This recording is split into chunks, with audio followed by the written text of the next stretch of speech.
¿Me escuchan?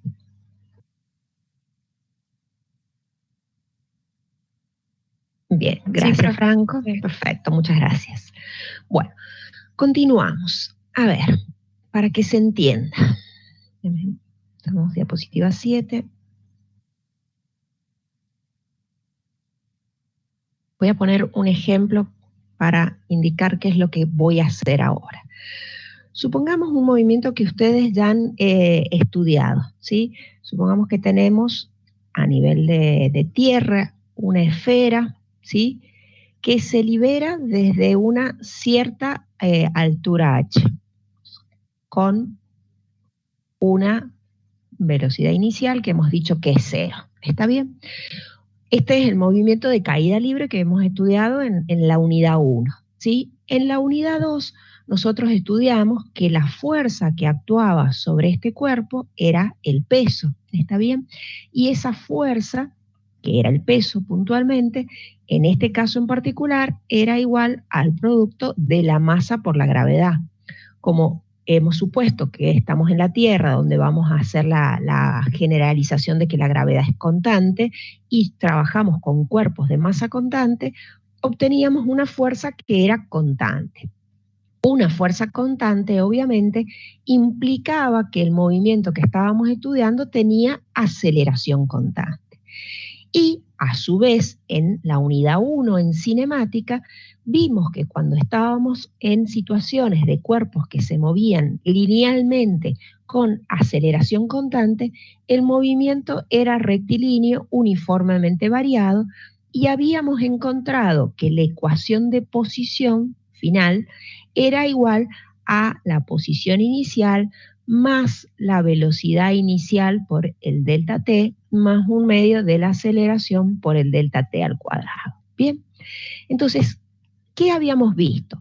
Habíamos determinado la fuerza actuante, tal vez no en ese orden, porque nosotros empezamos en la unidad 1 estudiando esto, y esto lo hicimos en la 2, pero ahora que tenemos el panorama general y que conocemos todo, vemos que, conocida la ley de fuerza actuante, que era la fuerza peso, sabiendo que la misma causaba una aceleración constante, podíamos describir el movimiento y encontrar las posiciones que podría tener en un determinado tiempo aplicando esta ecuación. A partir de ahí podíamos derivar y encontrar la velocidad, y encontrábamos entonces que la velocidad final era la velocidad inicial más la aceleración por delta t, etc. ¿Qué quiero decir? A partir de la ley de fuerza, como acá la aceleración era constante, yo encontraba esto, que era la ecuación de posición, o también conocida como ecuación de movimiento. También en la unidad 1, si no se percataron de la denominación, se decía que esto era la ecuación de movimiento o ecuación de posición. Y esto era en definitiva lo que después, y las ecuaciones que se derivaban, me permitían resolver y analizar, por ejemplo, situaciones como en este caso. Bueno, eso es lo que vamos a hacer ahora. Nosotros tenemos una fuerza, y ahora es la fuerza elástica. Hemos encontrado una aceleración, solo que ahora no es constante. ¿Y hacia dónde vamos? Y vamos hacia encontrar una ecuación de movimiento, que no va a ser esta, obviamente, porque esta vale solo para aceleración constante, pero vamos a encontrar una ecuación de movimiento que me permita estudiar el movimiento. Bien, entonces, los pasos que voy a explicar ahora es eso, es decir, hacia dónde voy y a encontrar una solución semejante a este ejemplo que ustedes ya conocen, ¿sí? Vuelvo a la diapositiva en la que estábamos, ¿sí? Estábamos ahí. ¿Qué teníamos? Sí. Disculpe, no está grabando. Oh, gracias. Muchísimas gracias.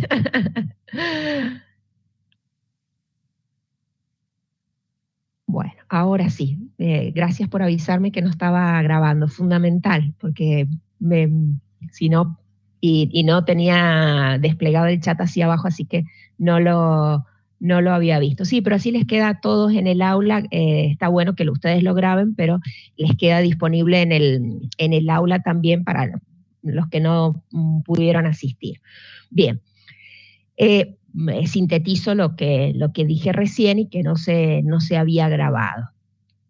Encontrar la solución de esta ecuación diferencial equivale a encontrar la ecuación de posición que me va a permitir estudiar, en este caso, el movimiento armónico simple.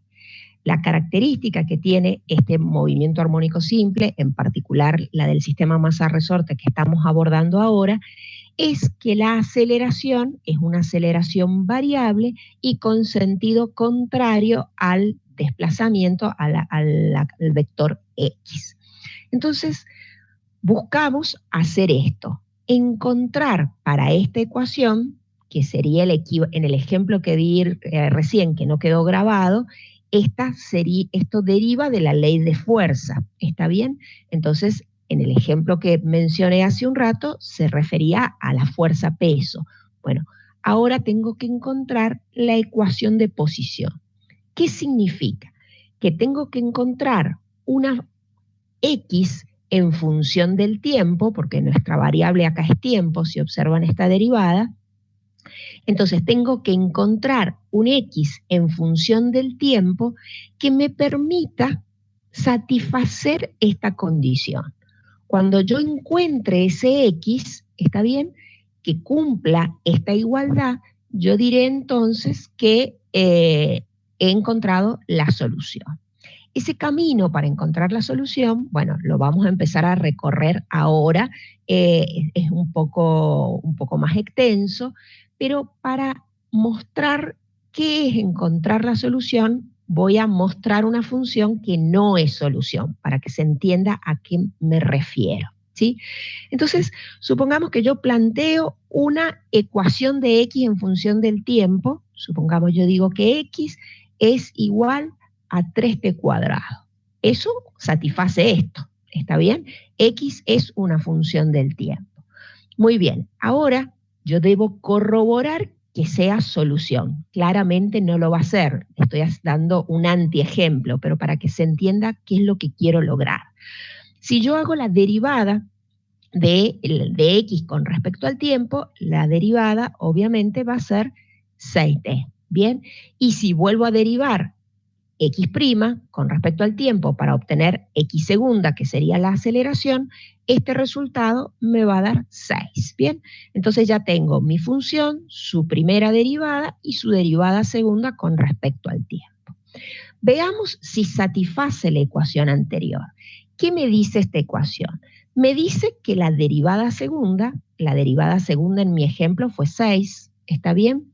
Sumado a K sobre M, M era la masa del cuerpo, K era la constante del resorte, y multiplicado por la función, ¿está bien? Y multiplicado por 3t² es igual a 0, ¿está bien? ¿Esto es posible? ¿Existe algún t que elevado al cuadrado me dé negativo? O sea, yo acá tendría que tener un negativo para que restado a este 6 se pueda dar 0. O sea, ¿hay alguna posibilidad que este término sea igual a menos 6? ¿Sí? Lo saco, le puse el menos ahí. Para que 6 menos 6 realmente me dé esta igualdad, y la respuesta claramente es no. Ningún tiempo elevado al cuadrado va a tener un valor negativo que de alguna manera con estas constantes me pueda dar un resultado negativo. ¿Está bien? Porque la constante elástica y la masa sabemos que son positivas. Entonces, obviamente, esto no es solución de esta ecuación, porque cuando yo sustituyo los valores correspondientes, no logro la igualdad a 0. Entonces, no he encontrado la solución, ¿sí? Entonces, deberé encontrar una ecuación, que claramente no es esta, ¿sí?, que me permita satisfacer esta ecuación. Satisfacer esta ecuación significa que cuando yo haga todo lo que dice esta ecuación, llegue a que esto es igual a 0. Eso significa satisfacer la ecuación. ¿Qué tengo que encontrar? Ahora, si prestan atención, me vuelvo a la pantalla anterior, si prestan atención acá, yo tengo que ¿cómo llegué a esa ecuación diferencial? Viendo que la derivada segunda era igual que la función, prácticamente, es prácticamente igual a x, a diferencia de que está multiplicado por una constante y por signos negativos, ¿sí? Pero yo tengo que ver que la solución x va a venir por encontrar una función que cuando yo la derive y la vuelva a derivar, o sea, cuando obtenga su derivada segunda, es casi la misma función. Bien, las funciones que cumplen eso son las funciones que se llaman armónicas. Bien, las funciones armónicas que ustedes conocen, ¿cuáles son? Por ejemplo, ¿qué funciones armónicas conocen? Por decirlo en palabras no muy formales de matemática, ¿qué funciones conocen que se repiten en el tiempo de la misma manera? El seno, por ejemplo, el coseno, son ejemplos de funciones armónicas. Entonces, yo sé que cuando tengo, por ejemplo, el seno y lo derivo, aparece la derivada o tengo el coseno, da lo mismo, derivo el coseno, su primera derivada es el menos seno, y cuando vuelvo a derivar el menos seno, obtengo el menos coseno. Entonces, si se fijan, empiezo a tener una línea de solución que capaz no está completa, pero capaz se acerca a lo que yo quiero lograr. Hay muchas otras cosas a definir, pero supongamos que mi función por acá sea algo que no sé qué es, pero que la función sea un coseno del tiempo. Esto está muy incompleto. Pero cuando yo derive el coseno de t, la derivada va a ser el menos seno de t. Y cuando vuelva a derivar esto, la derivada va a ser el menos coseno de t. Y me empecé a acercar, porque ahora tengo mi función, ¿sí? Y tengo que su derivada segunda es la misma que la función y aparece el signo negativo que estoy necesitando, ¿sí? Entonces he empezado a ver que cuando trabajo con una función de tipo armónico, satisface en parte las condiciones que necesito para encontrar la solución. Bueno, por este camino es por donde voy, ¿sí? O sea, o hacia dónde voy. Ahí las distintas bibliografías lo trabajan de diferente manera. Por ejemplo, el Resnick postula la solución. Dice, bueno, la solución va a ser X igual y la plantea. Y demuestra que esa solución propuesta satisface esto. Esa es una forma de trabajar.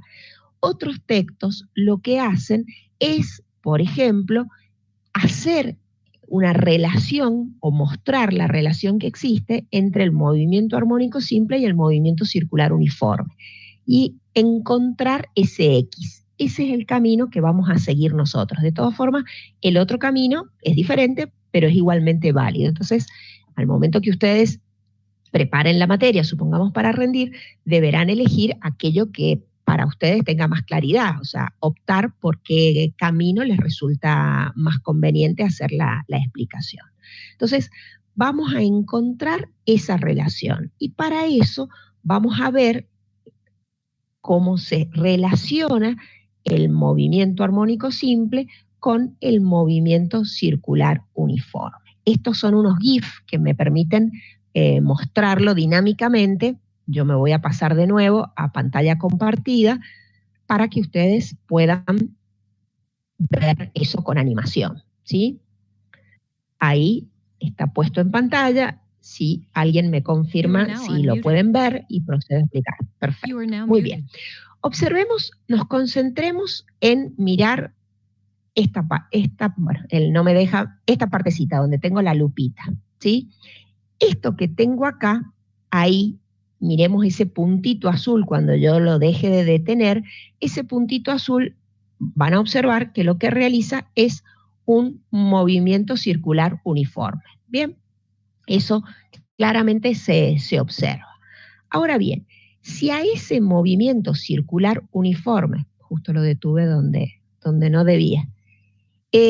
Si a ese movimiento circular uniforme yo lo proyecto punto a punto y lo llevo a un diámetro, en este caso el diámetro es el diámetro vertical, o sea, a cualquier diámetro de este círculo, se ha elegido este, entonces es como que si yo acá pusiera una luz, ¿sí?, la sombra de este cuerpo se proyectaría y haría una sombra acá en esta pared. Bien, entonces a eso me refiero con proyectar, que es en matemática equivalente a descomponer este vector en el eje vertical.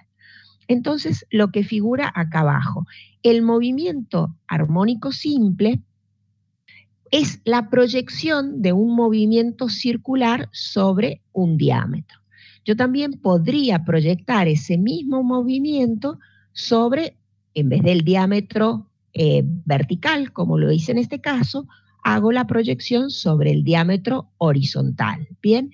Pero en cualquier caso, la proyección de este movimiento circular en el diámetro que sea, me va a estar dando un movimiento armónico simple. Y ahora ya voy a entrar en detalles. Cuando digo diámetro puede ser el vertical, el horizontal o cualquier diámetro que a mí se me ocurra, ¿está bien? Pero nos quedemos ahora con alguno de estos que es los más simples, el horizontal o el vertical. Nos concentremos ahí. Fíjense que si ahora, en vez de mirar este puntito que gira un poco rápido, pero bueno, lo seguimos, miramos el punto que se mueve verticalmente. Si ustedes taparan la pantalla en todo este lado y miraran solo esto vertical, podrían decir que este bloque azul realiza verticalmente un movimiento oscilatorio. ¿Está bien? Ese movimiento oscilatorio yo lo puedo conectar y relacionar con este movimiento circular. Cuando este cuerpo, el que se mueve verticalmente, el proyectado, yo si tuviera forma, no puedo hacerlo, podría ser que fuera más lento, es como que está medio incómodo, va como demasiado rápido para la vista. Bueno, la velocidad, entre comillas, con la que se mueve este cuerpo verticalmente es lo que llamamos frecuencia angular, ¿bien? Y evidentemente esta frecuencia angular está relacionada en este movimiento circular, lo voy a pausar un minuto, ¿sí? Bueno, parece que lo pauso siempre en 0. ¡Qué puntería! Ahí. Esa frecuencia con la que se mueve verticalmente está relacionada con la velocidad angular con la que gira este cuerpo. Pero este cuerpo, que partió, supongamos, acá de 0, realizó este desplazamiento angular desde 0 hasta acá, hasta esa posición, en un determinado tiempo. Entonces yo podría calcular su velocidad angular como el delta tita que haya realizado dividido en el delta t. Estamos en un movimiento circular uniforme. Tiene sentido que yo hable de desplazamiento angular, porque el cuerpo está haciendo un movimiento que yo lo describo en base al ángulo que recorre. Entonces la palabra velocidad angular tiene lógica.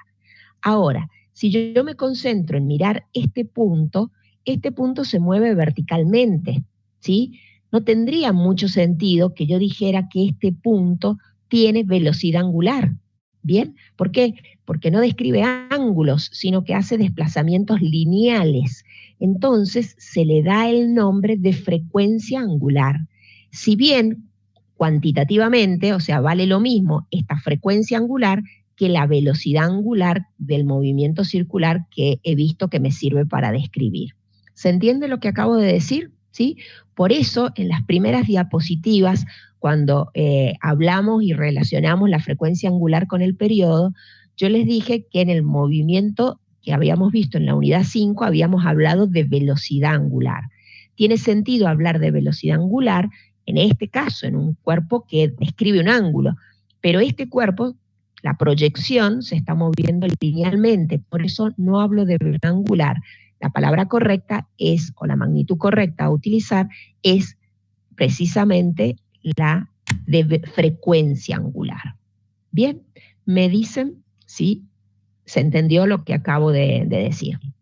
Si hay alguna pregunta, la escucho.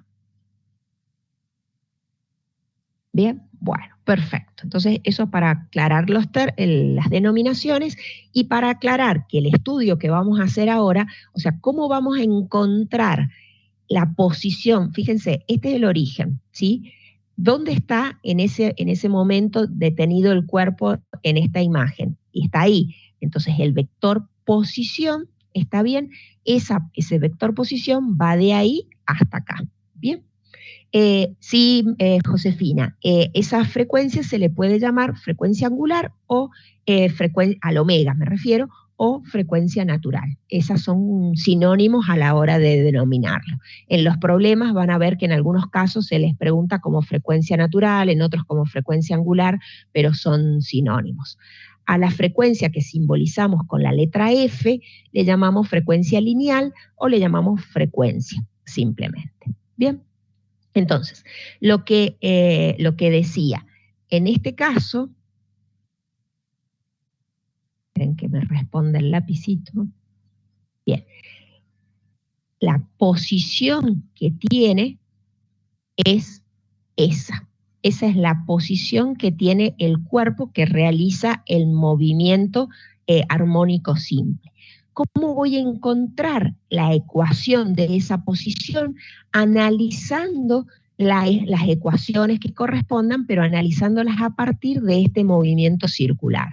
¿Por qué? Porque he dicho que el movimiento armónico simple lo voy a poder estudiar como una proyección del movimiento circular uniforme. Bien, y eso es lo que vamos a hacer en las siguientes pantallas. Bien, observemos acá. Tengo una imagen detenida de lo que hemos visto en las simulaciones anteriores. Yo tengo esta esfera, ¿sí?, que realiza este movimiento circular que se observa acá. Y voy a proyectar, en este caso, la esfera en el eje horizontal, en el diámetro horizontal. Puedo hacerlo en cualquiera, puedo hacerlo en el vertical, puedo hacerlo en el horizontal, puedo hacerlo en uno inclinado. Bueno, ahora elijo, porque se me ocurre nada más, hacerlo en el horizontal. Bien, cuando hago la proyección, lo que dije recién, esta sería la posición de equilibrio. El desplazamiento o la posición que a un tiempo t ocupa este cuerpo. Eso, en esto, es este vector que tengo marcado acá. Y si observamos esto, que es lo que, supongamos que fuera una varilla que sostiene esta esfera y que la obliga a girar en ese círculo. Esa varilla tiene un determinado radio. Ese radio lo voy a suponer que es igual justo a la amplitud del movimiento. Fíjense que cuando esta esfera se encuentra en esta posición, su proyección corresponde a esta ubicación, que es el máximo desplazamiento que realiza linealmente la esfera. Entonces, esto es la amplitud, ¿sí? Entonces, precisamente, el radio es igual a la amplitud. Esa esfera en esa posición está en un ángulo θ.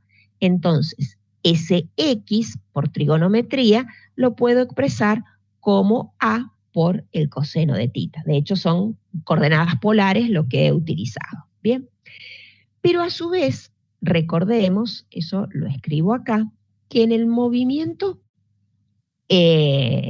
circular uniforme, omega, la velocidad angular, era delta θ sobre delta t.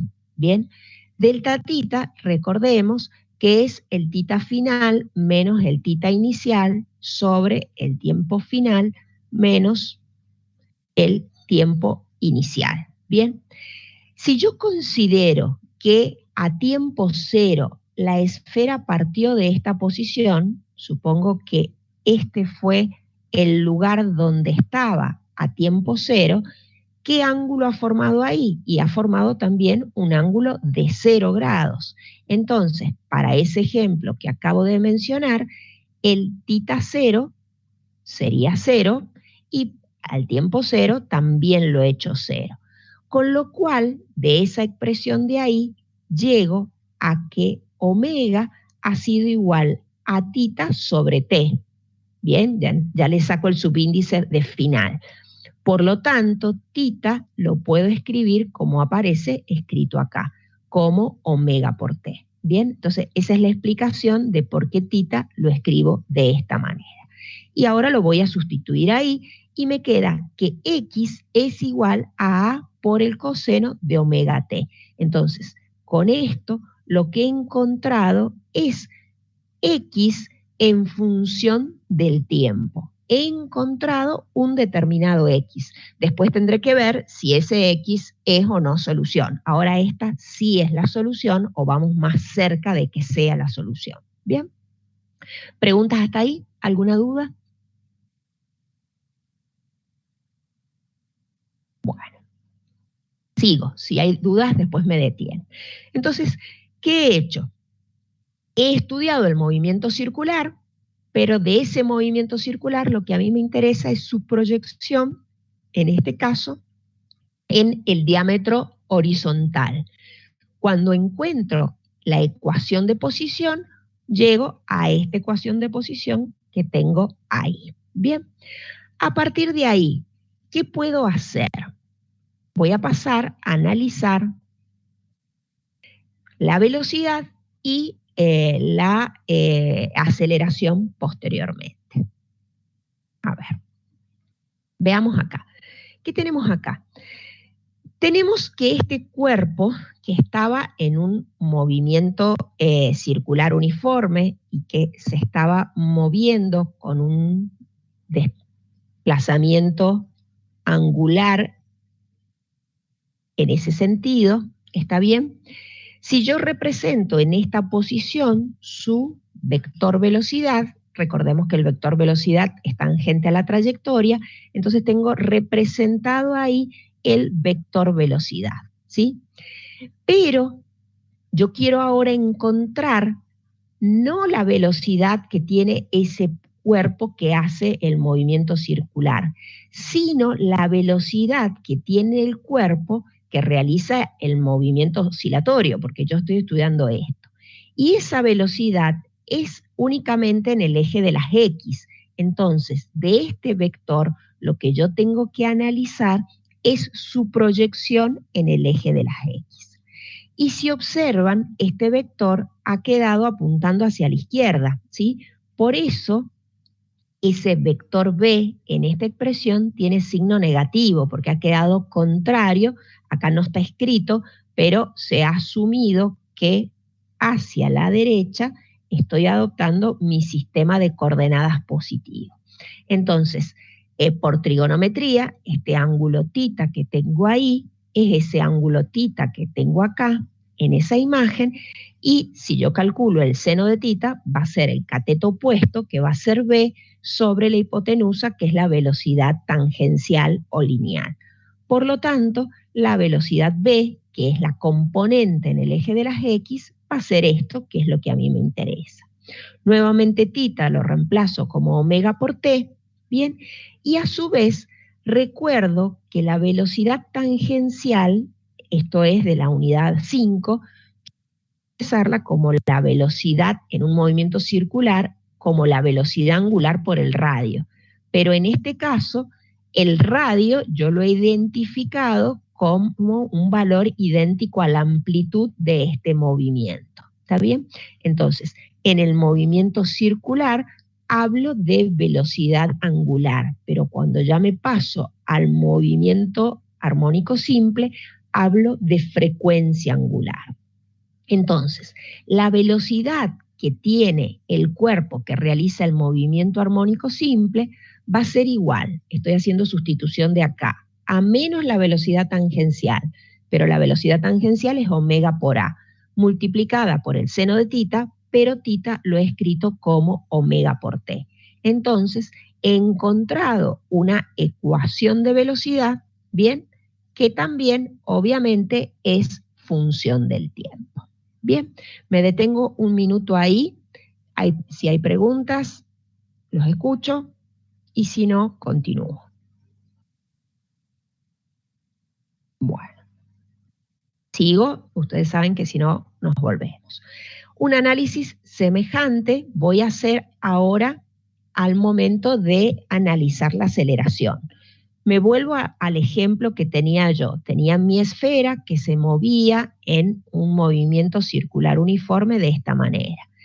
Obviamente, si es un movimiento circular, tiene que haber una aceleración en la dirección central, que es la responsable de causar el cambio de dirección del vector velocidad. Eso ya lo hemos estudiado en cinemática y en dinámica. Entonces, esta aceleración es la aceleración de este cuerpo, pero ahora me interesa la componente horizontal, porque la proyección horizontal es lo que me permite estudiar el movimiento armónico simple. Nuevamente, el ángulo θ que yo tenía acá es ese ángulo θ que tengo ahí, ¿sí? Por lo tanto, esa aceleración A, como se observa acá en esta ecuación, será igual a la aceleración centrípeta por el coseno de θ. El signo negativo nuevamente es porque nuestro sistema se considera positivo hacia la derecha y esa vector aceleración en la imagen, lo observan, apunta hacia la izquierda. La aceleración centrípeta, a su vez, era omega cuadrado por el radio, o lo que es lo mismo en este caso como el radio es la amplitud, omega cuadrado por A. Por lo tanto, la aceleración me ha quedado la menos aceleración centrípeta, que lo escribo de esta manera, multiplicado por el coseno de θ, y a θ lo escribo de esta manera. Si ustedes recuerdan, toda esta partecita que marco en rojo era precisamente la ecuación de posición que yo tenía. Entonces, la aceleración me queda como menos omega cuadrado por x. ¿Está bien? Esto acá no se vio que escribía θ. Bien, entonces he encontrado la aceleración de este cuerpo que realiza el movimiento armónico simple. Ahora los leo en el chat y veo. Sí, sí, Lucía, el radio en esta comparación que vamos a hacer y vamos a estudiar el movimiento armónico simple como una proyección del movimiento circular uniforme, efectivamente el radio va a estar relacionado y va a ser igual con la amplitud del movimiento. Bien, bueno. Los dejo que terminen de escribir, yo digo algo final. ¿Qué he hecho entonces? Por analogía, he estudiado el movimiento armónico simple, que es lo que a mí me interesa, como una proyección del movimiento circular.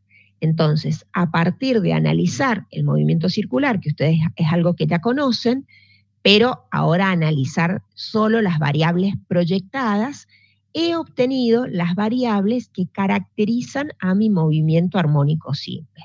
Es decir, he encontrado una ecuación de posición, x, he encontrado una ecuación de velocidad y a su vez he encontrado una ecuación de aceleración. Bien, denme un minuto.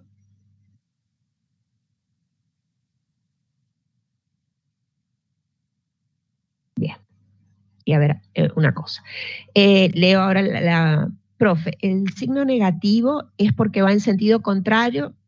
El sistema no había sido dicho explícitamente en el dibujo, eso no está aclarado acá, pero en esta situación se ha adoptado el 0, o sea, tengo que especificar mi sistema de coordenadas, ahí tengo el punto 0, y hacia la derecha estoy suponiendo el positivo de las X. Ese es el sistema de coordenadas en el que se está haciendo este análisis. Por eso, como yo considero positivo a la derecha, cuando tengo el vector velocidad acá, ahí o cuando tengo el vector aceleración, proyectados obviamente, estoy diciendo que tienen signos negativos por el sentido del sistema de coordenadas adoptado. ¿Bien?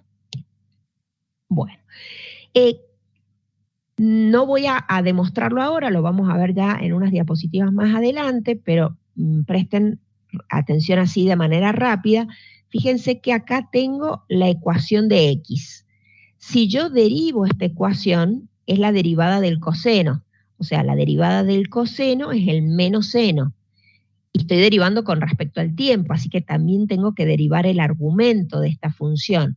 Omega por t, cuando lo derivo, la derivada es omega. O sea, el producto de omega por t, su derivada es omega. Entonces, si ahora me vengo y miro la ecuación de velocidad, fíjense que precisamente me ha quedado el menos seno de omega t, que eso ha sido la derivada del coseno, ¿está bien? Y aparece multiplicado el omega, y sí, porque fue de donde yo procedí de derivar el argumento del coseno. Entonces, hay coherencia entre lo que muestro en esta pantalla como función, y yo sé que si a esta función la derivo con respecto al tiempo, tengo que obtener la velocidad. Y bueno, si hago la derivada, veo que efectivamente llego a esta expresión. Y si vuelvo a derivar esta expresión, van a corroborar que a lo que llegan es a esta otra expresión, ¿sí? Así que hacerlo por el camino que ya conocemos, de ir derivando, o bien hacerlo por acá, vemos que estamos llegando a un resultado que es lógico, que es coherente. Continuamos. En síntesis, teníamos que en esta pantalla nos habíamos quedado con que la aceleración era menos omega cuadrado por x. Bien. A su vez, nosotros teníamos de las pantallas anteriores que la aceleración era menos k sobre m por x. ¿Se acuerdan de dónde venía esto? Uy, esperen que responde cuando tiene ganas.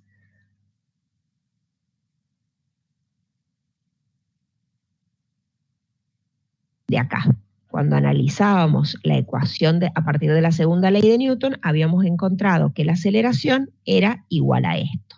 ¿Bien? Entonces vuelvo a donde estaba. ¿Y qué tengo? Tengo que, si esto es igual a esto, la única alternativa para que la ecuación anterior se cumpla es que omega cuadrado sea igual a k sobre m. Entonces, si la rapidez angular de ese punto de referencia, o lo que es lo mismo, la frecuencia angular del punto oscilante, está relacionada con K y está relacionada con M. Estas ecuaciones que yo he presentado antes van a satisfacer mi ecuación diferencial, bien, si ahora se verifica esta igualdad. Y me voy a volver a esta situación. Y lo vamos a volver a plantear. Ahora, ¿qué encontré? Encontré una solución, ¿sí? Que es que esto es igual a por el coseno de omega t. Bien, si yo hago la derivada de esto, ¿a qué es igual? La derivada de un producto, la derivada de A es 0, así que voy a derivar directamente el coseno de omega t. La derivada del coseno de omega t es el menos seno de omega t. Entonces ahí derivé el seno. Y a su vez tengo que derivar el argumento omega por t, la derivada de omega por t es omega. Lo que encontré ahí es la velocidad. Vuelvo a derivar esta expresión. La derivada del seno es el coseno. Entonces me queda menos a por omega por la derivada del seno, que fue el coseno de omega t. Pero tengo que volver a derivar el argumento acá. En la derivada de omega por t es omega, entonces acá me aparece el omega cuadrado. Bien, y a su vez que dije que esto era igual a menos omega cuadrado por x, ¿bien? Porque recién lo marqué en la diapositiva de recién, que este A multiplicado por toda esta partecita era precisamente, si lo miran acá, era X. Entonces, la aceleración yo la puedo escribir como omega cuadrado menos omega cuadrado por X. Ahora voy a comprobar si esto fue solución de esto, o sea, si me da una igualdad que sea igual a cero, valga la redundancia. Voy a escribir la derivada segunda que la tengo abajo. La derivada segunda que fue igual a menos omega cuadrado por X. ¿Está bien? Más K sobre M. K sobre M por X. ¿Y X a qué? Bueno, X lo escribo directamente si quiero como X. No hace falta reemplazarlo. Y eso es igual a 0. Y sí, va a ser igual a 0 solo si esto ha sido igual a omega cuadrado. Pero es lógico, porque estos son cantidades positivas, entonces esto es una cantidad positiva. Si se cumple esa condición, que la frecuencia angular depende del valor de la constante elástica y de la masa, se va a dar que menos omega cuadrado por X más omega cuadrado por X va a ser igual a 0.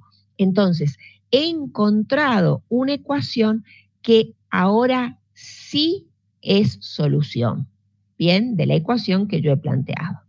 ¿Se entiende lo que estoy diciendo?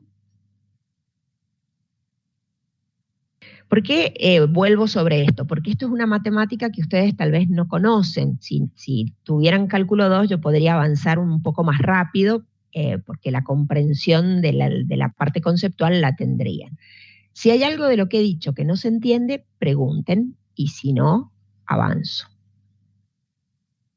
¿No hay preguntas? ¿Están ahí? ¿Los perdí? Bueno, están ahí. ¿Alguien está? Bien. Gracias, chicos. Bueno, continuamos. Vuelvo a donde estábamos. Bueno, dije esto, perdón. Llegué acá. Llegué que, obviamente, se va a comprobar que es solución en tanto el omega cuadrado sea K sobre M. ¿Sí?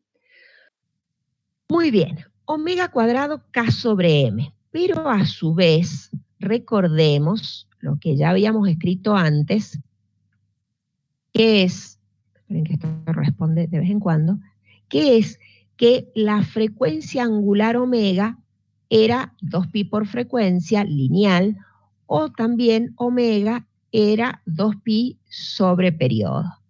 Teniendo en cuenta eso, yo ahora voy a despejar la frecuencia de esta ecuación y me va a quedar que la frecuencia es omega sobre 2pi, o bien voy a despejar el periodo y voy a encontrar que el periodo es 2pi sobre omega.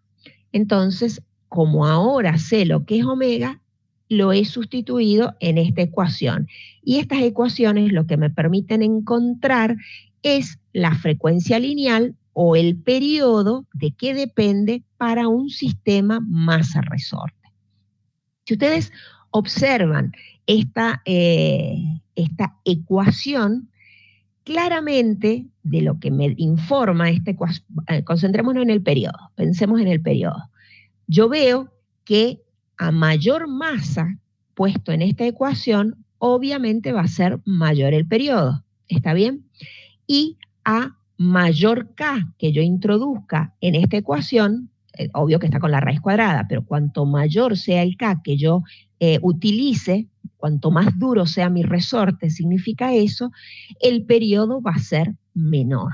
Entonces, el periodo en un sistema masa-resorte solo depende de la masa del bloque que está oscilando y solo depende también, o sea, en simultáneo de las dos cosas, y depende también de la constante elástica del resorte que estoy utilizando. Bien, pero no depende de otras cosas. Y vuelvo a compartir pantalla para mostrar una simulación. Bien, me avisan si la tienen a la vista. You are now unmuted. You are Bien, now muted. muchas gracias. Muy bien, yo la voy a pausar inicialmente para que no se mueva en cuanto... Yo tengo dos resortes que en el ejemplo que está en pantalla, esos resortes tienen la misma K. Estos deslizadores me permiten hacer la dureza del resorte más grande o más chica. Yo ahora los voy a dejar con que son iguales ambos, ¿está bien? Y lo que yo voy a hacer, voy a colgarles un cuerpo de 100 gramos a cada uno, ¿está bien? Esto está pausado, por eso no está oscilando, porque si no, obviamente esto iniciaría un movimiento oscilatorio. Ahora bien, ¿qué vamos a hacer? Yo voy a utilizar estas guías, fíjense que esa es, si yo le saco la masa, esa es la longitud, esa línea azul me marca la longitud del resorte no deformado. Ahora engancho mi masa de 100 gramos. Y la línea verde va a marcar la posición de equilibrio. Cuando esto empiece a oscilar, la posición de equilibrio precisamente es esa posición. Ahora bien, ¿qué voy a hacer? Este cuerpo lo voy a dejar oscilar a partir de ahí. Cuando yo empiece a contar el tiempo, cuando haga que esto empiece a oscilar, este va a oscilar desde ahí. O sea, este está comprimido esta cantidad, porque esta línea en verde marca su posición no de equilibrio, y ahora lo subo. Y me voy a poner otra guía, y este otro bloque, lo que voy a hacer, lo voy a liberar desde una determinada elongación. Esto está con una amplitud que se mide desde la línea verde a la línea roja. Ahora yo pregunto, ¿el periodo del péndulo va a depender de la amplitud del movimiento? Bien, este cuerpo está programado, soltarse desde ahí, tiene una determinada amplitud. Este cuerpo de la derecha tiene una amplitud que es diferente. Incluso uno puede ser una amplitud negativa, porque es para un sentido, el otro tiene una amplitud negativa. El periodo de oscilación, y ahora necesito que alguien me responda, ¿piensan que depende de la amplitud del movimiento cuando yo libere esto? ¿Qué opinan? ¿Y por qué pensás que no, Gabriel?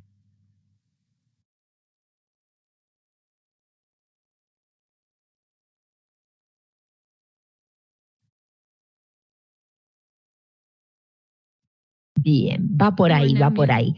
Y sí, yo ya ahora estoy mostrándoles esta pantalla, pero cuando volvamos a la pantalla que vimos hace un rato, o sea, en la que estábamos, si ustedes se acuerdan, en la ecuación del periodo quedaba con el 2pi, pero además quedaba con una raíz cuadrada donde aparecía la masa y aparecía la constante elástica.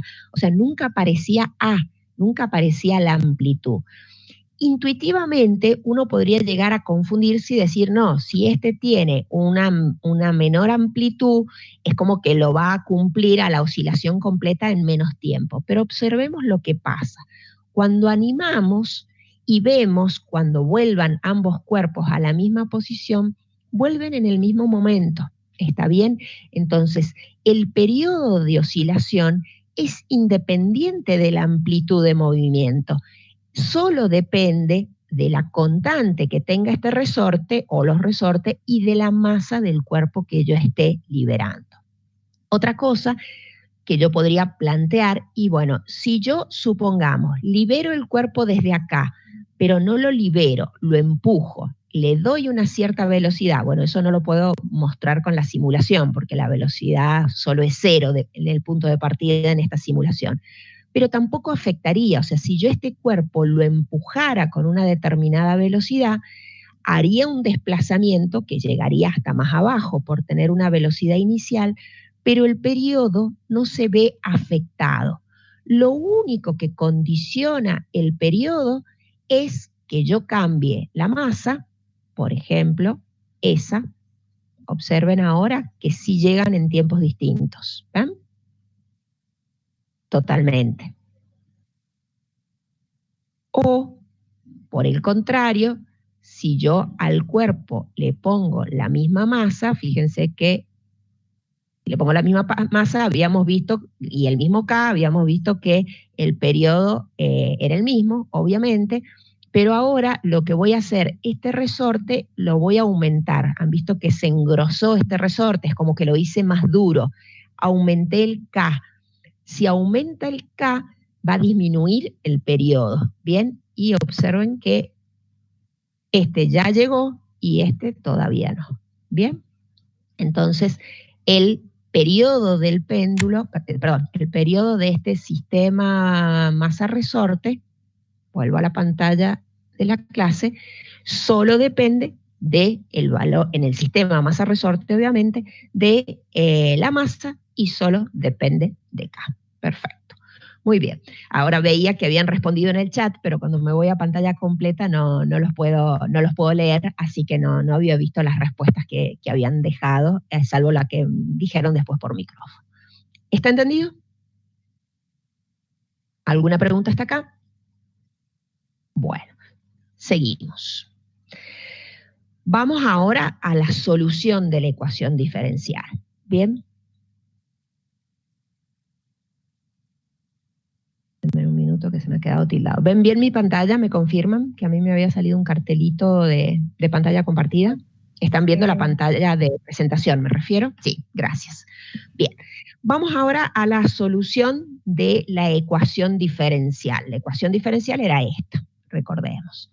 Yo ya había planteado esta solución y habíamos comprobado que esto era solución, así que ya tenemos una primera solución.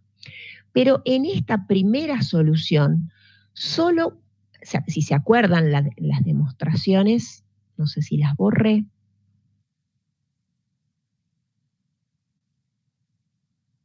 Una más.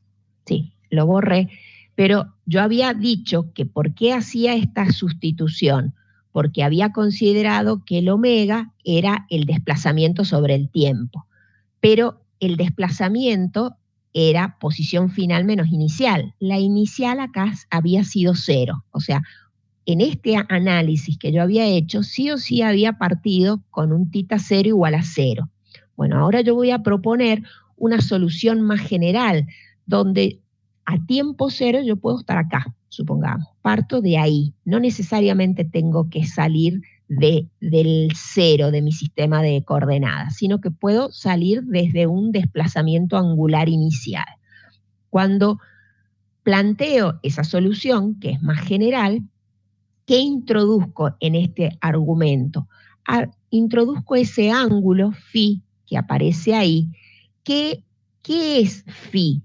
Ese ángulo es el ángulo de partida, digamos, el desplazamiento angular a tiempo 0, ¿sí? Si es que estoy hablando en términos del movimiento circular uniforme que utilizo para estudiar mi movimiento armónico simple.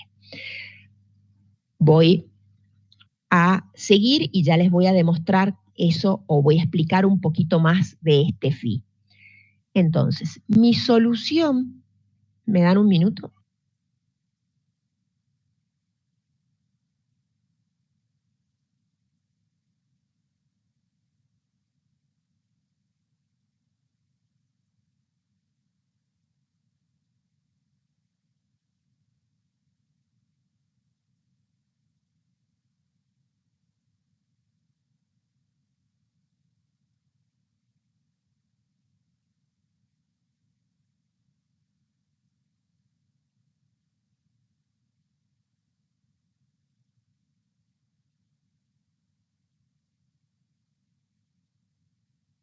Disculpen, problemas de dar clase desde casa, que lo doméstico interrumpe.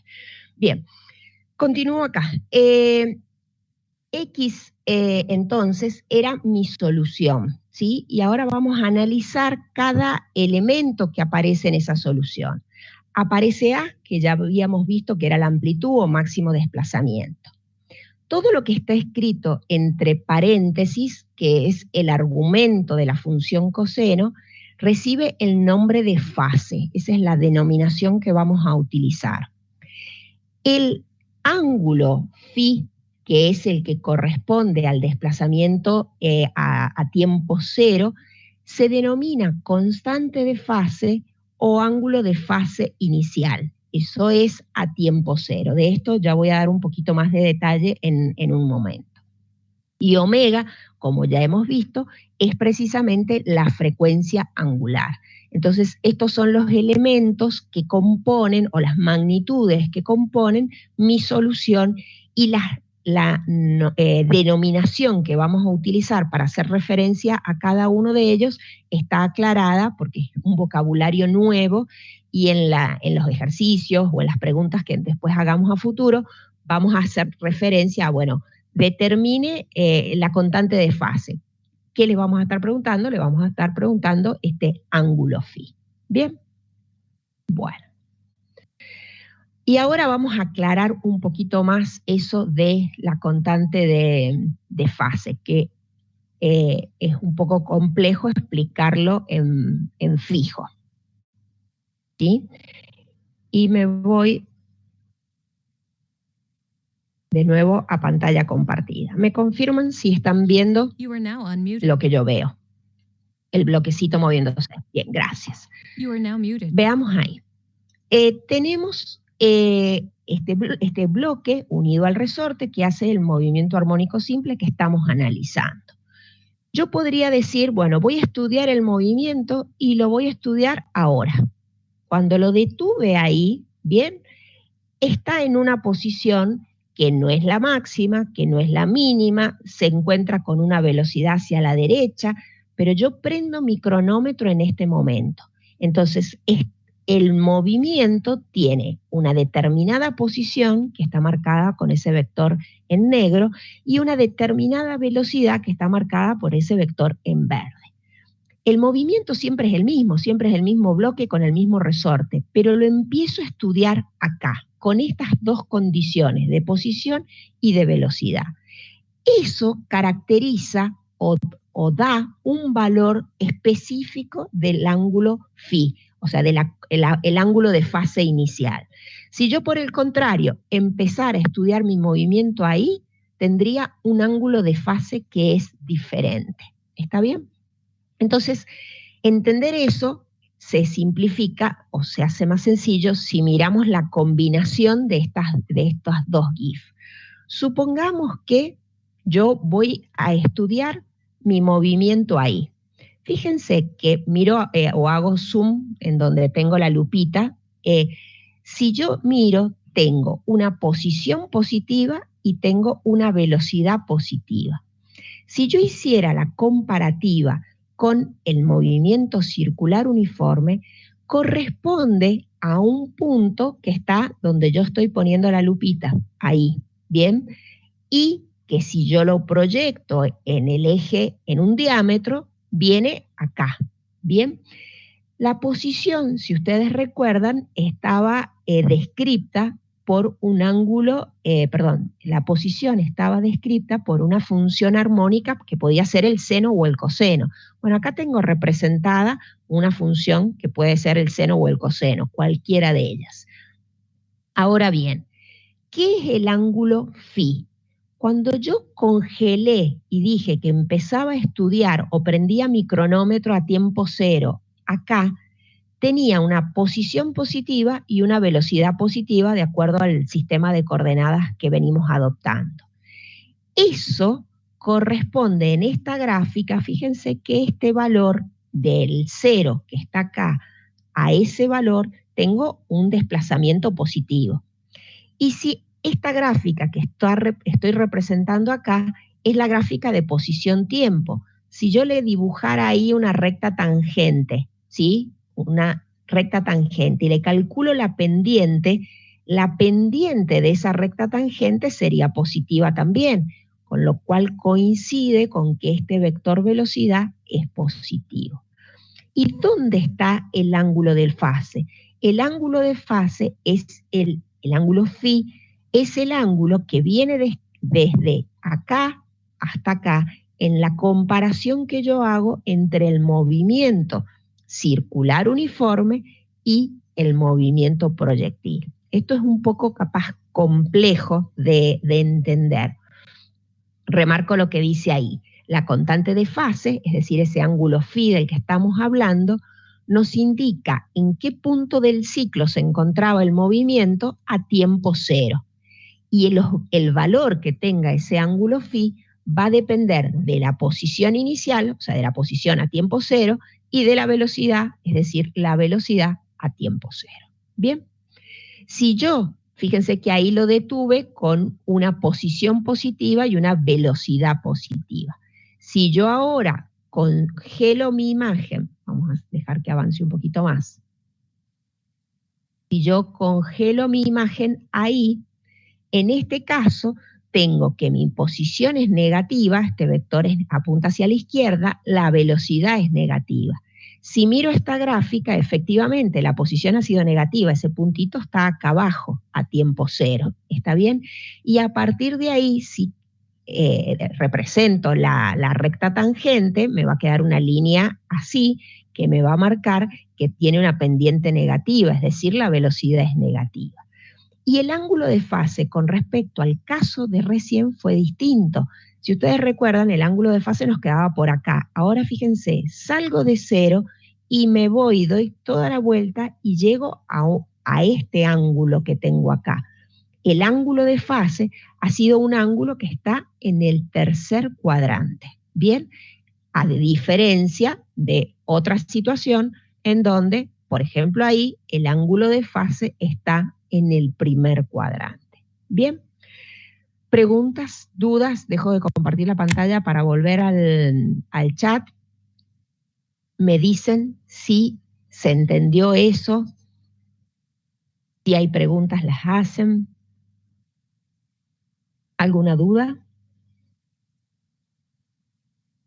Bueno, esto obviamente lo van a poner en práctica y las dudas probablemente les van a aparecer ahí, porque es cuando uno lo pone en práctica, cuando hagamos los ejercicios, ¿está bien? Hay ejercicios en que precisamente piden que calculen el ángulo de fase. Entonces, ¿cómo van a proceder para calcular ese ángulo de fase? Y tendrán que saber a tiempo cero cuál es la posición inicial y cuál es la velocidad inicial. Con esos datos, ustedes van a poder encontrar el ángulo de fase correspondiente. Bien. Y el ángulo de fase, a ver, déjenme que vea la diapositiva que sigue. A ver, sí, ya llego ahí a gráficas y termino. Bien, el ángulo de fase va a condicionar la forma de la gráfica. Ya voy a explicar esto cuando avance unas diapositivas más. Voy a volver acá. En resumen, la velocidad en el movimiento armónico simple lo voy a calcular con la expresión que encontramos. Vamos a ordenarnos. La posición en el movimiento armónico simple lo calculo con esta expresión. ¿Está bien? Esta es la expresión general, porque puedo tener un ángulo de partida que no sea necesariamente cero a tiempo cero. La velocidad, a partir de la derivada de lo anterior, tiene esta forma, y la aceleración en el movimiento armónico simple ahora tiene esta forma. La única diferencia es que ha aparecido esta constante de fase en el argumento. Obviamente, podemos ver que esta función seno tiene un valor máximo que nosotros sabemos que es más 1 o menos 1, ¿bien? Y que se va a dar para determinadas condiciones de tiempo. Entonces, la máxima velocidad que puedo tener es un valor de velocidad que en módulo es omega por A. Si el seno vale 1 o menos 1, voy a tener la situación de máxima velocidad. Y de la misma forma, la aceleración máxima se va a dar cuando tenga el coseno igual a 1 o menos 1, y por lo tanto la aceleración máxima va a ser omega cuadrado por A. Esos son los valores máximos de aceleración posible. ¿Sí? Denme un minuto que quiero ver que no se me haya quedado nada pendiente en cuanto a las simulaciones que les quería mostrar. Bueno. Y vamos a lo último, ¿sí? Con esta pantalla ya terminamos la clase de hoy. Tenemos la ecuación de posición, que ya encontramos que era la ecuación de movimiento, que daba solución a la ecuación diferencial. la derivada a partir de ella me da la ecuación de velocidad, y la derivada a partir de acá con respecto al tiempo me da la ecuación de la aceleración. Estas son posición, velocidad y aceleración para el movimiento armónico simple. Y tenemos representadas a la derecha las gráficas correspondientes. Bien, esto es importante que ustedes aprendan a construirlo, ya con la práctica, o sea, con los ejercicios. Ah, bien. ¿Querés actualizar, en todo caso, Josefina, tu pantalla para ver si sos vos nada más y si no actualizo yo? Bien, entonces el resto lo ve. Actualiza tu pantalla, Josefina, que ha sido en ese, o puedo ser yo que mi internet está fallando, o puede ser no hay inconveniente, puede ser que sean ustedes, capaz que en el momento en que sea yo, dejen de verme o escucharme, o sea, ver la pantalla y escuchar, y en ese caso es necesario que me avisen, así que gracias. Bien, seguimos. Entonces, tengo las correspondientes ecuaciones, y lo que tengo dibujado acá son las representaciones de esas ecuaciones. Si se fijan, amén de los parámetros que aparecen, A, omega A, hemos representado ecuaciones que son cosenos o senos, y de hecho esas ecuaciones en forma son las mismas, solo que ustedes saben que una ecuación, una función cosenoidal está desfasada 90 grados con una ecuación senoidal, pero la forma es exactamente la misma. ¿Está bien? Bueno, entonces miremos esta ecuación y veamos si responde a esto que tengo escrito acá en términos de la ecuación matemática. Fíjense que en esta ubicación donde estoy marcando con el lapicito, el tiempo vale 0, porque estoy en el origen. ¿Bien? Entonces, si yo en esta ecuación pongo tiempo 0, ¿sí? O sea, eso ya se va. Entonces me va a haber quedado el coseno de phi. Y cuando calculo el coseno de phi, que no sé cuánto vale phi de momento, y lo multiplico por A, obtengo el valor de X que aparece representado.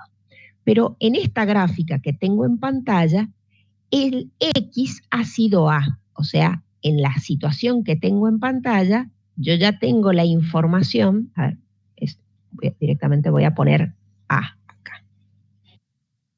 Tengo la información que ahí tengo el valor A. ¿Cuánto tiene que valer phi entonces para que A sea igual a A por el coseno de phi?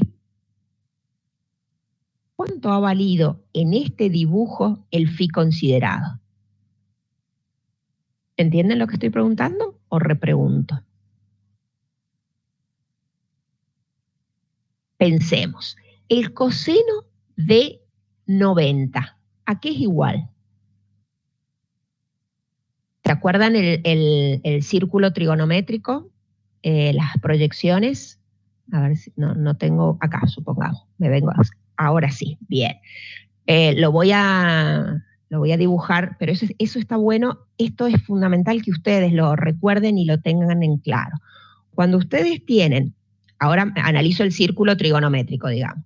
Cuando ustedes tienen un determinado ángulo, la proyección, bueno, quería hacer línea de puntos, imposible.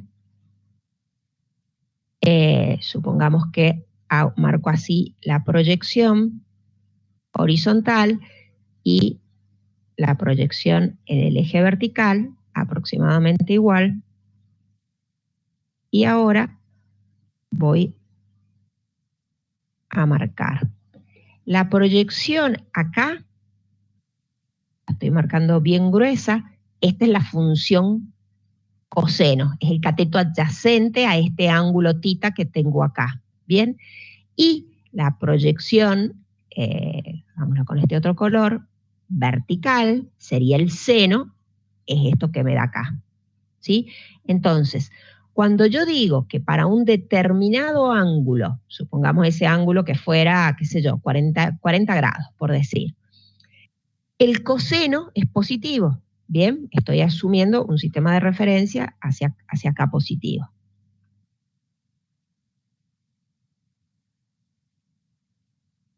¿Qué puedo escribir? Esto es el cuadrante positivo, tradicional, y este es el cuadrante, o sea, las X positivas, las Y positivas, negativo y negativo.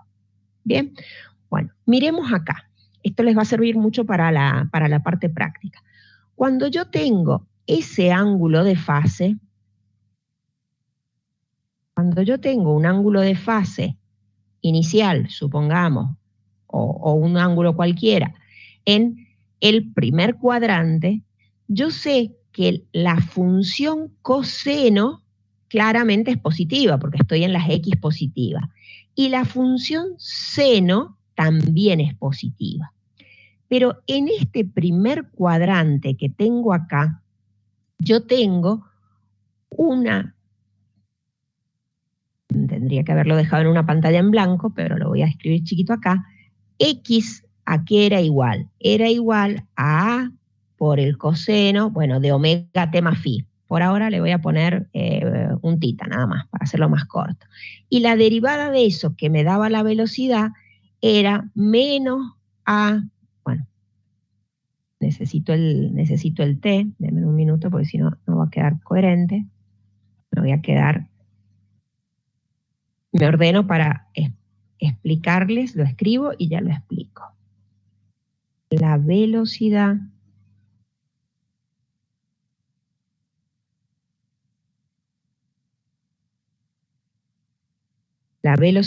es menos A por omega por el seno de omega t.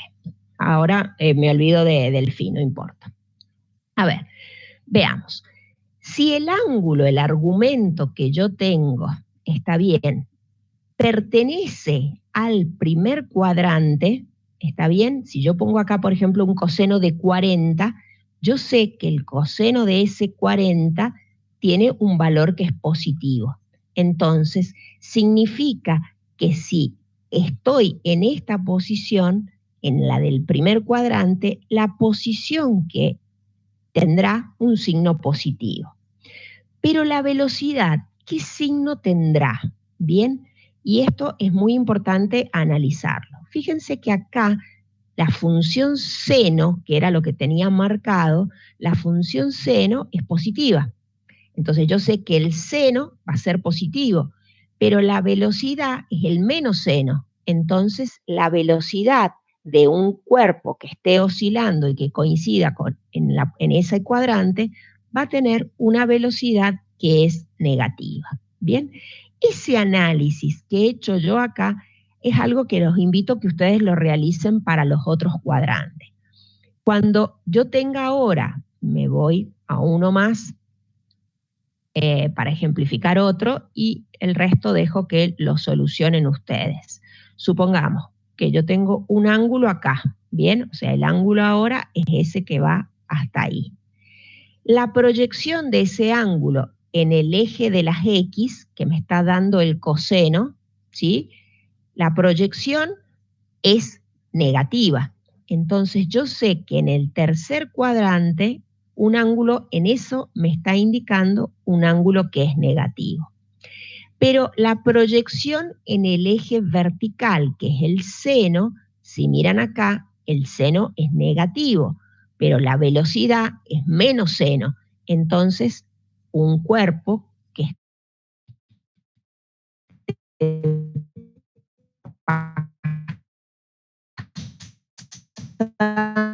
bueno, lo mismo, el mismo análisis hacen en cada caso. El X es directamente el signo que tenga el coseno. La velocidad es el signo que tenga el seno, pero cambiado de signo, porque es el menos seno. Vuelvo ahora a lo que estaba explicando y que vinimos recién. Nosotros habíamos partido, y de paso me quedo acá que me sirve, habíamos partido de una gráfica donde teníamos la amplitud máxima, ¿sí?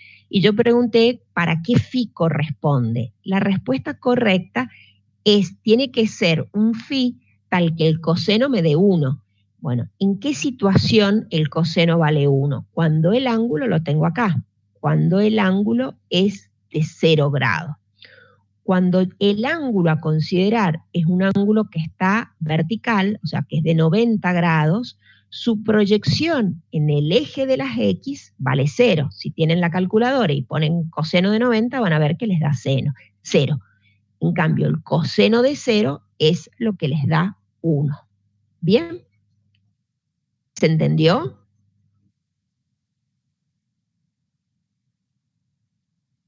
A ver. Bien. Eso para los problemas es fundamental. Tienen que tener muy claro seno y coseno, dónde es positivo, dónde es negativo. Entonces, volviendo a esto que yo había planteado acá, ¿bajo qué circunstancias se va a cumplir que A va a ser igual a A por el coseno de phi?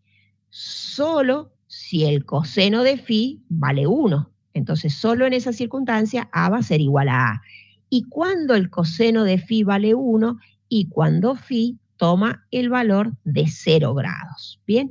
¿Qué significa esto que acabo de escribir? Que esta gráfica que acá se representó, no me lo dice, pero yo lo puedo observar del análisis, se ha representado para un phi de 0 grados. ¿Bien? Si yo tuviera otro phi, la gráfica no empezaría de A, empezaría de otro valor, de acá, o sea, empezaría de otro valor. Les muestro esta imagen donde se representa eso. Vamos a limpiar ahí y vamos a ampliar.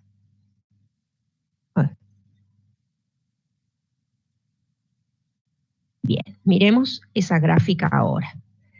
Observen que si phi ha sido 0, la gráfica sale del valor A como había dicho. Si phi vale 90, el coseno de 90 me va a quedar 0. Entonces, la forma es la misma, porque es la misma gráfica senoidal, pero sale a tiempo 0 del valor 0. Si phi fuese un valor intermedio, 45 grados, por ejemplo, va a salir de una posición intermedia. Entonces, cuando nosotros representamos las gráficas, el valor de phi importa, no va a cambiar la amplitud, no va a cambiar el periodo, pero va a cambiar el puntito de donde nace a tiempo 0, está condicionado por el valor de phi. ¿Bien? Y por último, y cerramos con eso, vamos ahora a mirar un poquito más en detalle las gráficas. Ya especifiqué que mi gráfica está realizada para un phi igual a 0. Ahora, esta es la gráfica de posición. La gráfica de velocidad se relaciona con la gráfica de posición, o mejor dicho, la posición se relaciona con la velocidad se relaciona con la posición. ¿Cómo obtengo la velocidad a partir de la posición? Esto es cinemática, no ahora oscilaciones la pregunta. ¿Cómo obtenía la velocidad a partir de la posición? ¿Haciendo qué? ¿O calculando qué? Derivando con respecto al tiempo. Perfecto. Entonces yo sé que si hago la derivada con respecto al tiempo de X, voy a obtener B. Y ahora, a nivel de gráficas, ¿cuál era la interpretación geométrica de la derivada?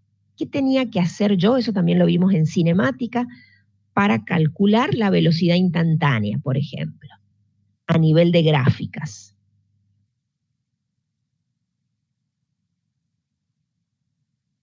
A ver si se acuerdan.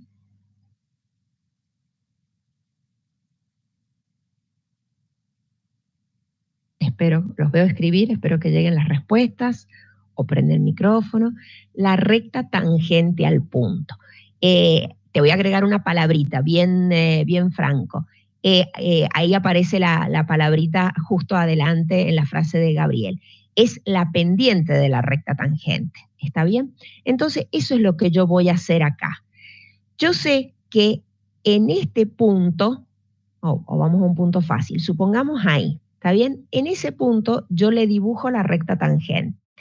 he dibujado ahí la recta tangente a ese punto. ¿Qué pendiente tiene esa recta tangente? Y no tiene pendiente porque está horizontal. Entonces, ¿cuál es su pendiente? 0. Si yo continúo y veo la correspondencia de la gráfica, corresponde a ese valor a tiempo 0 de velocidad. Entonces, es lógico que de ese punto pase a este valor 0, ¿sí? Hagamos otro. Veamos acá. Yo, por ejemplo, acá, si yo dibujo la recta tangente, ha quedado que mucho no se ve. Y la voy a poner un poquito más gruesa. A ver, si yo dibujo, la recta tangente, supongamos ahí, está un poco gruesa, pero para que se vea bien, veamos, esa recta tangente es una recta tangente descendente, si se quiere, ¿sí? O sea, tiene una pendiente que es negativa. Si yo vengo y bajo acá, voy a ver que estoy en valores de velocidad que son negativos. O sea, estoy en esta parte que corresponde a valores de velocidad que son negativos. Si hiciera lo mismo en otro punto, ¿sí? Ha quedado como muy, muy tosco. Y la pongo ahí, supongamos a mi recta tangente, esa recta tangente es positiva, yo bajo y busco los correspondientes valores de velocidad y están representados de manera positiva.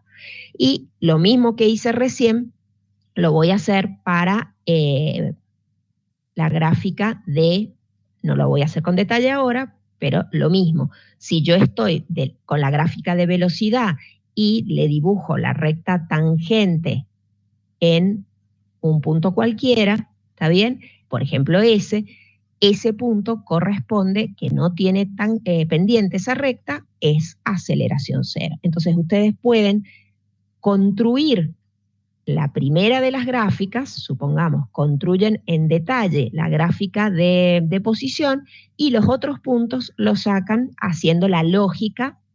Este punto va a corresponder con un máximo, este punto va a corresponder con un 0 y así sucesivamente. ¿Está bien? Bueno, ¿preguntas? ¿Alguna duda?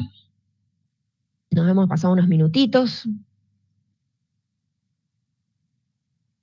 Esto requiere que repasen las diapositivas, que repasen las explicaciones y obviamente cuando lo pongamos en aplicación con la resolución de ejercicios, seguramente van a aparecer dudas y eso es bueno.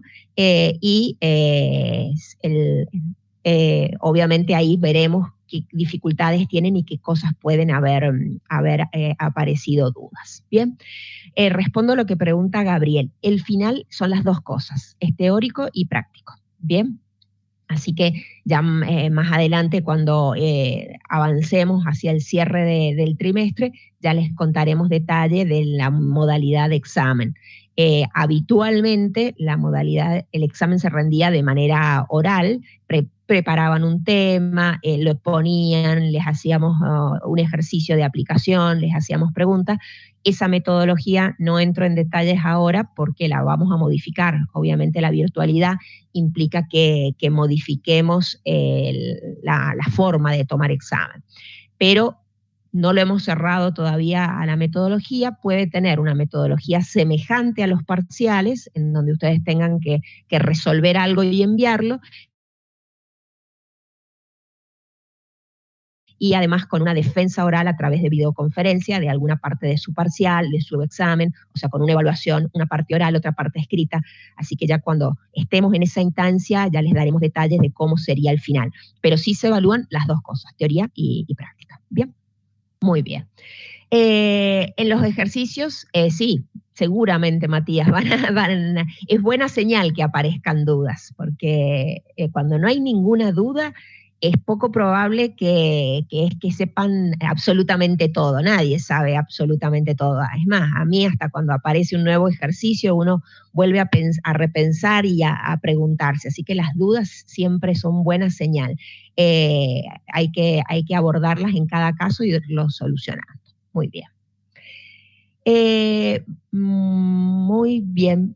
A ver, bueno, pauso la grabación porque termina la clase acá y ya respondo, Victoria, lo que me preguntas. Muy bien. A ver, y ahora me concentro en lo que me estás diciendo. En el foro de consultas 4 teníamos una duda que la realizó Pilar. No he mirado qué decía el foro. Si me lo recuerdan o me dan tiempo que vaya al foro y vuelva, si no, contame o prende micrófono.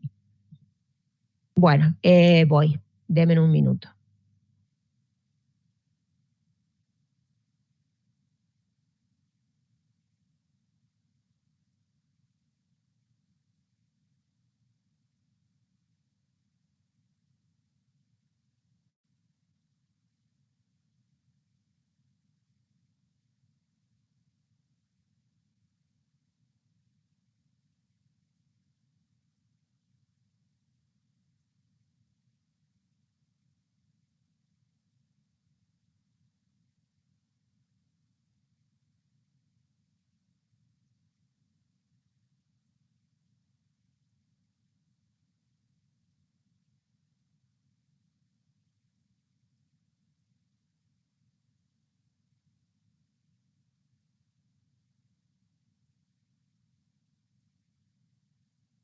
Espérenme. No hay problema, yo lo leo. Estoy leyendo lo que ha escrito Pilar, pero tengo que leer el enunciado del ejercicio 28 para poder responder, así que denme un minuto, abro la guía, leo la pregunta y ya les respondo.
Bien, he traído la guía porque si no es más complejo para poder señalar, para utilizar por lo menos el dibujo que sale acá.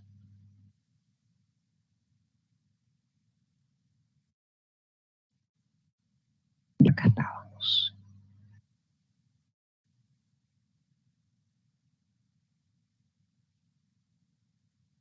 Bueno, al ser que no viene de un PowerPoint, queda medio incómodo para visualizar. Yo preguntas, de todas formas me lo aclarás si lo que respondo no es lo que planteas. Decía el enunciado que teníamos un auto de 1.500 kilos que viaja hacia el este con esa rapidez de 25 metros sobre segundo y chocaba en un cruce con esta camioneta que tenía una determinada masa, una determinada velocidad y que viajaba hacia el norte. O sea, el choque se produce acá. ¿Está bien?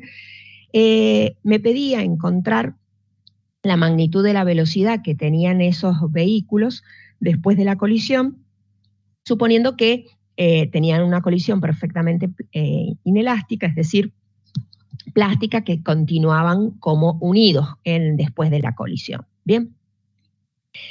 Lo que veo que vos preguntás en el foro es que no lograbas acordarte por qué se calculaba la velocidad en I después del choque, cuando en este caso en I corresponde al plano de contacto. Bien, a ver.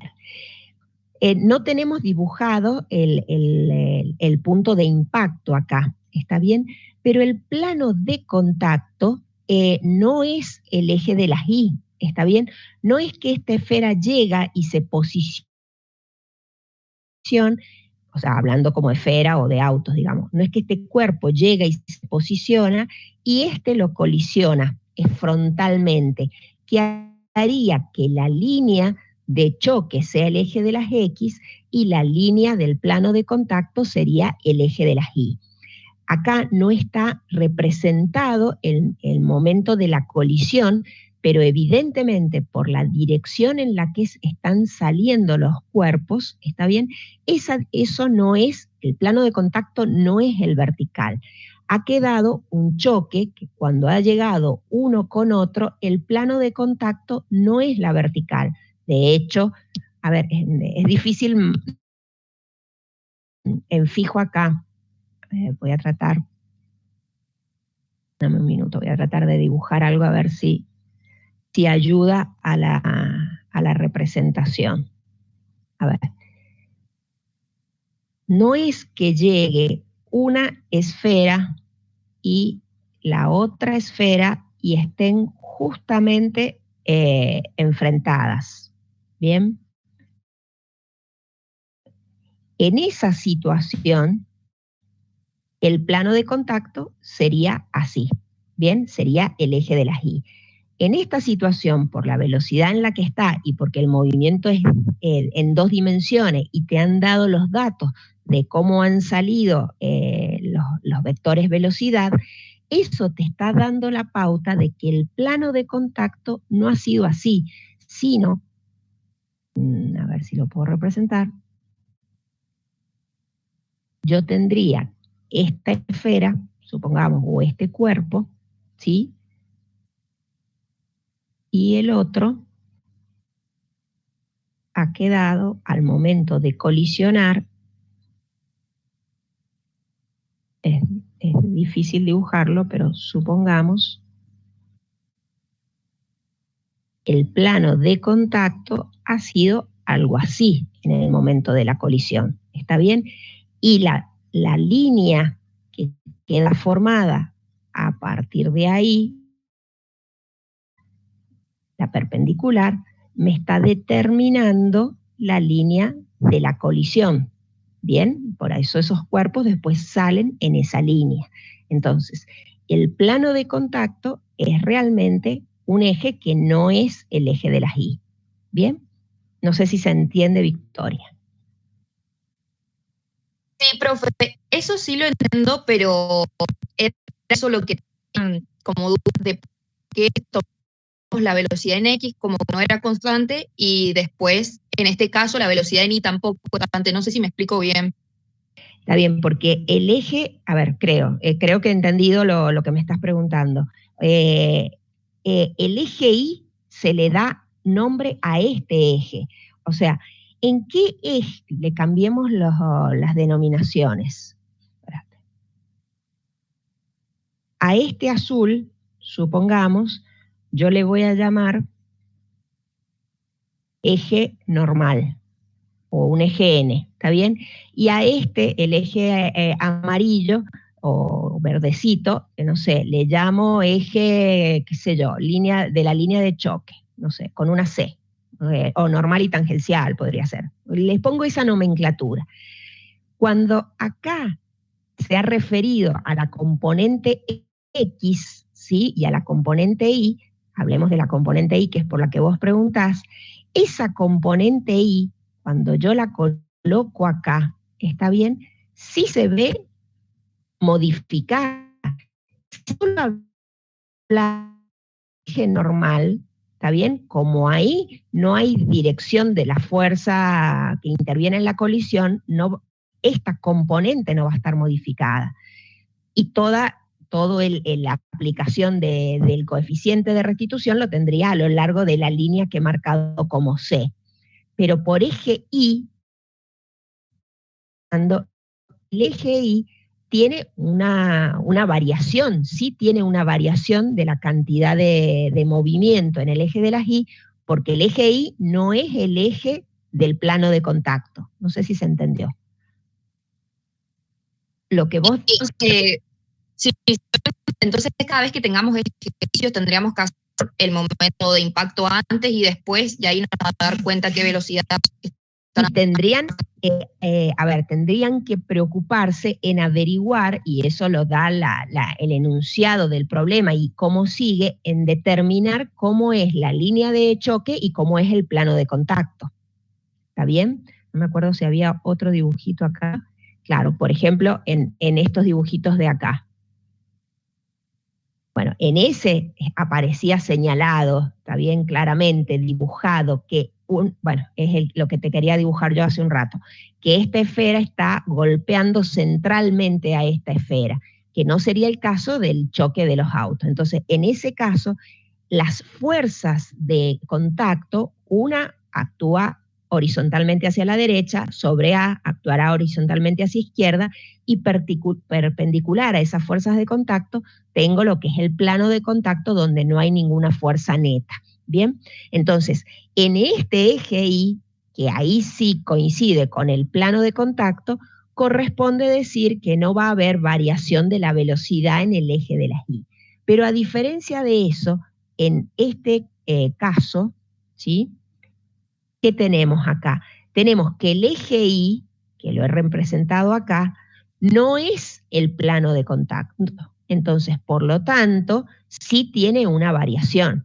Si el eje Y estuviera acá y yo me refiriera por eje Y a este eje normal, ahí sí podría decir que no hay variación. Entonces, en síntesis, en estos problemas tenés que identificar cuál es la línea de choque para poder establecer el plano de contacto. Bien, perfecto. Muchísimas gracias. Bueno, muchas gracias, en serio.